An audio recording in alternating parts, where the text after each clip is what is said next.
Hey everyone, it's Ashley here to show you how to get your own Cameo Cuts using your handwriting, stamped images, and in this case, the Amy Tangerine thicker set that we all love so much.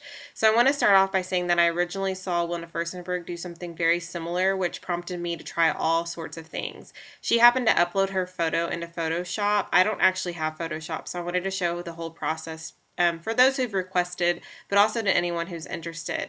She used brush script. I'm not that talented. I've tried it and I did not like the way it looked, so I actually chose to use my own handwriting with a Copic marker. That's what I'm doing right now. I chose a dark color. It's just a dark gray. Some of you guys may be cringing because you're probably like, why is she using Copic markers for this? But it blends really well, and so when you upload it to your Cameo software, or when you drag it into your Cameo software, you don't have as many variations like of colors because they do blend so well. And what happens if you have too much variation, then it kind of it doesn't fill in all of the little spots, if that makes sense.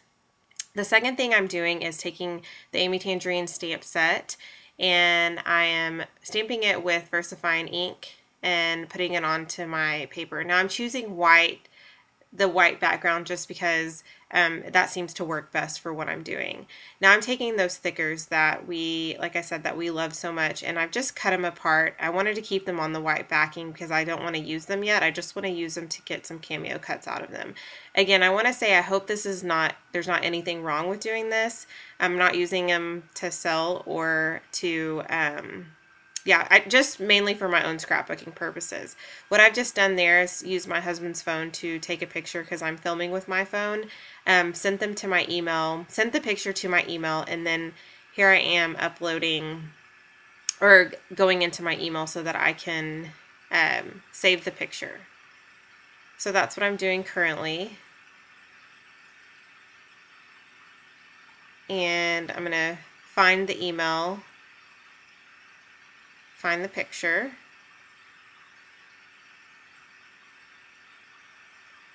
I don't know what I just did. I clicked on something wrong.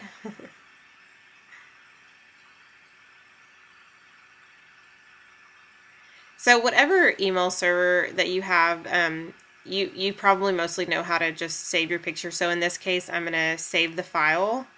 And then up in the left-hand corner, or up in the right-hand corner, I'm sorry, it's going to show a little download arrow. And then I'm going to save as. And then here's where I save it as a PNG. That's really important. And then I'm going to save it to my desktop just so that's easy to find. So what Wilna Furstenberg did was she saved it as a PNG in Photoshop. I just saved it as a PNG just on my regular desktop, and I believe that that works just as good. So now I spent a few seconds looking for the photo, and it was right in front of my eyes. So now I'm going to open up the Silhouette software, which is supposed to be down below. I don't know why it's not, but I'm going to have to add that to my dock and make it stay there. So I'm going to open this up, and it's taking a little bit of time here just because I do have an older Mac, so it hasn't died yet, so I'm going to keep it as long as it's alive. So I'm going to find the photo on my desktop. I'm going to drag it straight into my Silhouette software. There we go. I'm going to go ahead and turn it around because I want it that side up. There we go. Rotate that. And then I'm going to go to the top where it says, there we go, I'm moving it over so you guys can see, to that little blue thing that I just clicked on, and then I'm going to click on Select Trace Area. So I'm going to cover the area that I want to trace, so I'm going to do the handwriting one first. So that's what I want. It's okay that I got a little bit of the other one, I can just erase it. I'm going to click on High Pass Filter to fill that in, and then I'm going to mess with the threshold so that it can be completely filled in. And then I'm going to just click Trace. I'm going to move the image over, move that up. And when you click trace, basically it just moves the original piece out of the way so that you have the traced piece there. And it's always going to be red. And then I just went over to my eraser on the left-hand side and erased the pieces that I don't want. Now I'm going to select the next trace area. I'm going to go for this love piece. Again, high pass filter. I don't really need to mess with the threshold because it was all filled in. So I just clicked trace, moved that up. I'm going to take my eraser to get rid of those extra little pieces because the Cameo will read that and will try to cut those pieces out. Next, I'm going to do the same thing, but except I'm going to do the stamped image. I'm going to mess with the threshold a little bit. I did high pass filter, then threshold. I didn't really have to do a whole lot because it was pretty much filled in. I'm going to move that up and then erase the piece that I don't want. I don't know what that little low resolution piece means. I would have to read about that. I'm not sure. So the next thing I'm going to do the same thing with this XOXO, and then I think that's going to be the last one that I do. I also want to say that I learned this threshold bit of information from, I think it was Jess Darling on YouTube. Yeah, I think it was. I learned that a while back when I was trying to upload some Heidi Swap cuts, and so that's how I learned how to mess with like the filter and the threshold. I do want to turn that around, so I'm going to work. I want some of these to be a little bit bigger. I'm going to get rid of that. I want to get out of the trace feature and go ahead and mess with the sizing of these different images.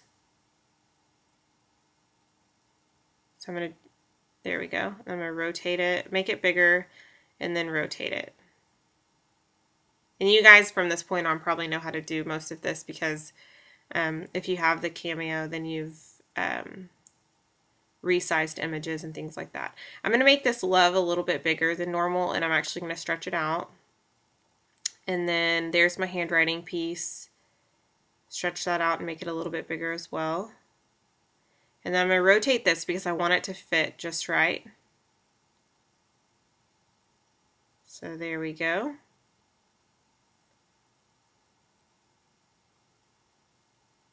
And it's okay that it got cut off a little bit. It's still going to print out okay, so it's no big deal. But if that bugs you, then you can go back and fix that. Not sure where I went there. There we go.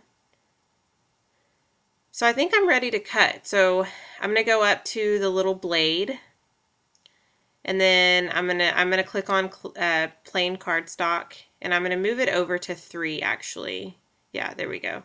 I'm gonna move the blade over to 3, and then I'm gonna go ahead and click cut.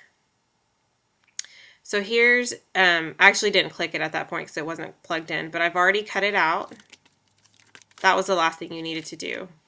And then here is the final product, and I'll get all these situated and then I'll put them on white cardstock so that you can see them a little bit better. So the Darling piece was the Amy Tangerine stamp set. The Love piece that you see right there is my own handwriting. And the XO and Love are the thickers. Thank you so much for watching. I hope you guys got some inspiration and some ideas from this. And if you have any other questions or if there's something that didn't quite make sense, just let me know. Have a great weekend.